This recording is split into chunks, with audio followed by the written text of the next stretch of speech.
इस सीन में हम लोग देख रहे होते हैं ली बाहर आता है और बताता है, तो जियाओतियान तुम यहाँ क्या कर रहे हो। जियाओतियान बताता है, बॉस ली उस दिन आपने मेरे परिवार को कुछ इंस्टेंट नूडल्स दिए थे और मेरे पिताजी ने कहा था कि हमें यह एहसान वापस देना चाहिए, मतलब चुकाना चाहिए, और मेरे परिवार को अभी अभी कुछ खाना मिला है, इसलिए मैं इसे आपके लिए लाया हूँ। ली बताता है, ठीक है। ली पूछता है, तुमको यह सब खाना कहाँ से मिला। जियाओतियान बताता है, अगर ईमानदारी से कहूँ तो मुझे यह हमारे आंगन में मिला, हो सकता है किसी रिश्तेदार ने या किसी दयालु व्यक्ति ने यह चुपचाप भेज दिया हो। जियाओतियान बताता है, वैसे भी बस आपका एहसान चुकाना था और मैं कुछ और पूछना चाहता हूँ, क्या यह ठीक रहेगा। ली पूछता है, ठीक है, तुम्हें क्या पूछना है। जियाओतियान बताता है, मैंने सुना है कि दक्षिणी हिस्से में बाहरी इलाके में एक नया अनाज का दुकान खुला है और इसमें अभी भी कुछ अनाज बाकी है। मैं आपका ट्रक उधार लेना चाहता हूँ और कुछ खरीदना चाहता हूँ। ली बताता है, ठीक है, तुम इसे उधार ले सकते हो। जियाओतियान बताता है,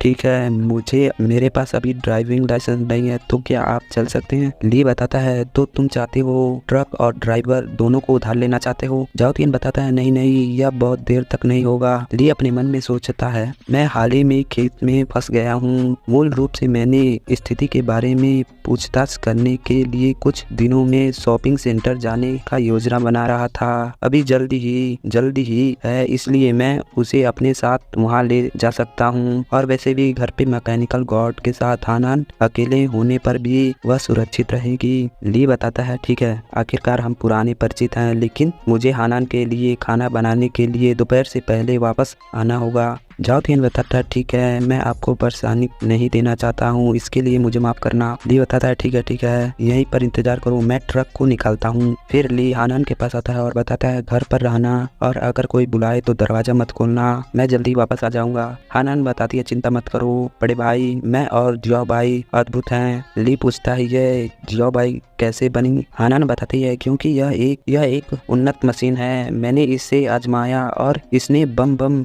के साथ बड़ी चट्टानों को उड़ा दिया, यह बहुत है। ली बताता है, ठीक है बड़े भाई, और आप और जियाओतियान शॉपिंग सेंटर जा रहे हैं, आपके लिए वहां से कैंडी भी लेकर आएंगे। हानान बताती है, ब्रदर जियाओतियान, मैं उन्हें नमस्ते कहना चाहती हूँ। ली उसके गाल को खींचते हुए बताता है, किस लिए आप मैकेनिकल डॉग को बाहरी लोगों के सामने नहीं दिखा सकती।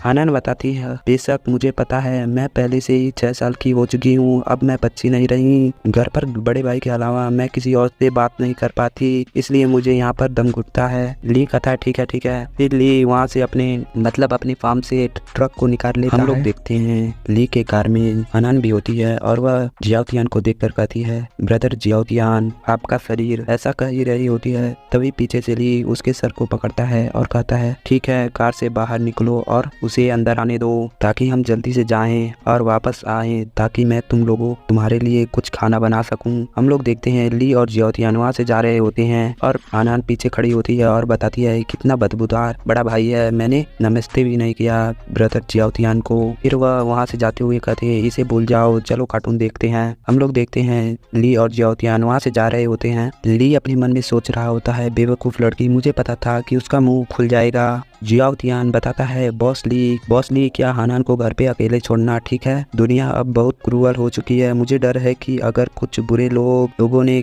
खेत को निशाना बनाया तो क्या हानान खतरे में नहीं होगी। ली बताता है, बिना पैसा और बिना भोजन के मेरे छोटे से खेत को कौन ही निशाने पर बनाएगा। जियाओतियान बताता है, फिर भी बॉस ली, क्या आपको हानान के लिए कुछ आत्मरक्षा उपकरण नहीं छोड़ने चाहिए थे। ली बताता है, हानान केवल 6 साल की है, भले ही उसके पास आत्मरक्षा का हथियार हो, लेकिन वह नहीं जानती कि इसका यूज कैसे किया जाए। ली अपने मन में सोचता है, और वैसे भी अभी खेत से ज्यादा सुरक्षित कोई और जगह नहीं है। ली बताता है, लेकिन मैंने फार्म गेट को इलेक्ट्रिक वायर से ढक दिया है, इसलिए कोई भी अंदर नहीं घुस सकता, उसके बारे में चिंता मत करो। जियाओतियान बताता है, हाँ, यह तो राहत की बात है। फिर जियाओतियान किसी को मैसेज करने लगता है। ली भी उसे ऐसा करते हुए देख रहा होता है, जिसे देखकर जियाओतियान थोड़ा घबरा जाता है और बताता है, मुझे डर है कि मेरे पास पर्याप्त पैसे नहीं है, इसलिए मैं अपने दोस्तों से कुछ उधार मांग रहा था। ली उसे घूरते हुए देख रहा होता है। फिर वहाँ से सीन चेंज होता है और हम लोग ली और ब्लैक डॉग को देखते हैं जो कि किसी कार्टून को देख रहे होते हैं। हानन बताती है यह सही है, ब्रदर जियाओतियान अपना रंग बदल सकते हैं। हानन अपने डॉग को पकड़ते हुए बताती है यह हो सकता है कि ऐसा हो सकता है कि ब्रदर जियाओतियान भी रेनबो वॉरियर के मेंबर हो, और ऐसा कहकर वह खुश होने लगती है। फिर वहाँ से सीन चेंज होता है और हम लोग ली को देखते हैं। ली कुछ पैसे को निकाल कर जियाओतियान को देने लगता है और बताता है इसे ले लो। जियाओतियान इसे देखकर थोड़ा हैरान हो जाता है। तभी ली बताता है मेरे पास ज्यादा पैसे नहीं हैं, तो इसे आप इसे भी दे सकते हैं। जियाओतियान बताता है नहीं नहीं, मैं नहीं ले सकता। बॉस ली, आपने मेरे परिवार की बहुत मदद की है, मैं अभी आपके से पैसे कैसे ले सकता हूँ। ली उसे देते हुए कहता है बस इसे रख लो। ली बताता है ठीक है, बकवास करना बंद करो, मुझे अभी भी गाड़ी चलानी है। जियाओतियान बताता है बॉस ली, मैं आपकी दयालुता का बदला अवश्य चुकाऊंगा। हम लोग देखते हैं वहाँ पर एक असिस्टेंट बता रही होती है 500 मीटर आगे बढ़ो, मतलब वह गाइड कर रही होती है शॉपिंग मॉल को। फिर बताती है 300 मीटर से दाएं मुड़ना है। फिर हम लोग देखते हैं, फिर वह बताती है 200 मीटर से बाएं मुड़ जाना है। फिर वह बताती है 100 मीटर से दाएं मुड़ जाना। तभी हम लोग देखते हैं जियाओतियान स्टीयरिंग व्हील को अपनी ओर खींचने लगता है और बताता है बॉस ली, दाहिनी ओर की सड़क बंद हो गई है, चलो बाईं ओर से चलते हैं। ली उसे कुछ देर देखता है और बताता है यह सच नहीं है, मैं अक्सर इस सड़क से यात्रा करता हूँ और यह टाउनशिप की एक मुख्य सड़क है, इसलिए किसी बड़ी प्राकृतिक आपदा के बिना इसे बंद करना असंभव है। आपने यह समाचार कहाँ से सुना? जियाओतियान बताता है यह एक मित्र था जिसने मुझे बताया था।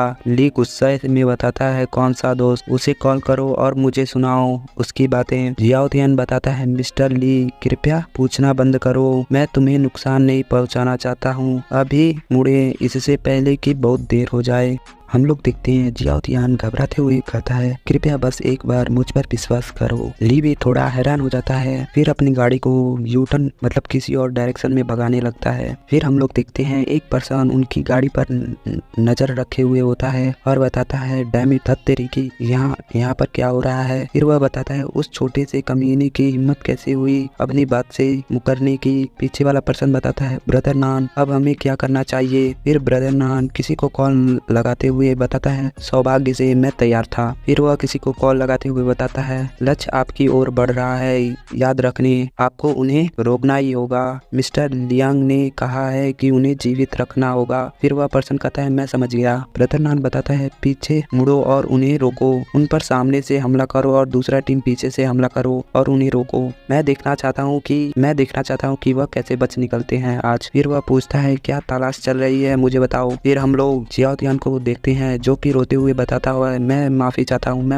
हूँ, मैंने तुम्हें बेच दिया, यह सब मेरी गलती है, लेकिन मैं इसके बारे में कुछ नहीं कर सकता था। और रोने लगता है और बताता है वे मेरे पिताजी को ले गए हैं। ली कहता है पहले शांत हो जाओ। जियाओ कौन है वे और वे आपसे क्या चाहते हैं। हम लोग देखते हैं जियाओतियान रो रहा होता है और बताता है वे तियानरान के लोग हैं, वे जानते हैं कि तुम्हारे पास जहर की दवा है, इसलिए उन्होंने तुम्हें धोखे से खेत से बाहर निकालने के लिए मुझे बुलाया, और जब तुम दूर होंगे तो वे हानान को किडनैप कर लेंगे ताकि वह उसके द्वारा तुम्हें मजबूर कर सके। ली गुस्से में हो जाता है, मतलब ली गुस्सा थोड़ा हो जाता है और बताता है वे केवल 6 साल की है, मेरे बारे में भूल जाओ जियाओ, लेकिन तुम 6 साल के बच्चे का मतलब किडनैप कैसे कर सकते हो। जियाओतियान बताता है मुझे नहीं पता था, उन्होंने मेरे पिताजी को जान से मारने की धमकी दी, मेरे पास कोई और रास्ता नहीं था। तभी हम लोग देखते हैं ली के गाड़ी के पीछे से एक और गाड़ी आने लगती है। जियाओतियान बताता है डैम इट, वे पहले से ही हमें पकड़ चुके हैं। ली बताता है शट अप। ली बताता है गुस्से में ये सभी बातें जो तुमने